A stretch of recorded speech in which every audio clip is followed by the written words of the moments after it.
வணக்கம் நண்பர்களே. ஸோ இந்த வீடியோல நம்ம டிஸ்கஸ் பண்ண போற topic it's all about Joe Root. Joe Root is fantastic player, அதில் டவுட்டே கிடையாதுங்க. நல்லா ஞாபகம் வச்சுக்கோங்க, இந்த 2016 to 2020 பீரியட்ல இந்த ஃபேப் 4னு ஒன்று இருக்கும், கரெக்டா? அப்போ வந்து பாத்தீங்கன்னா டாமினேட் பண்ண பிளேயர்ஸ்லாம் விராட் கோலி, அதுக்கப்புறம் ஸ்டீவ் ஸ்மித், அதுக்கப்புறம் கேன் வில்லியம்சன், அந்த 4வது பிளேயரா தான் ஜோ ரூட் இருப்பாரு.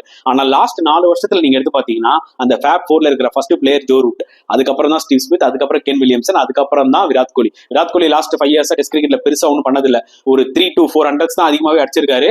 ஆனா ஜோ ரூட் எடுத்து பாத்தீங்கன்னா லாஸ்ட் 4 வருஷத்துல 21 ஹண்ட்ரட்ஸ் அடிச்சிருக்காருங்க.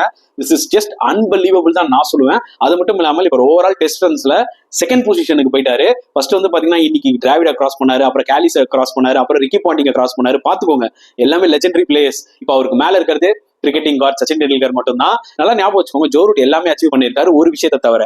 ஆஸ்திரேலியால இது வரைக்கும் ஒரு 100 கூட அடிச்சது இல்லை. இந்த ஆஷஸ்ல அதுக்கு அவருக்கு ஒரு ஆப்பர்ச்சுனிட்டி இருக்கு. அடிப்பாரான்னு வெயிட் பண்ணி தான் பார்க்கணும். But end of the day Joe Root is literally a கிளாஸ்ங்க, லெஜெண்ட் டூ.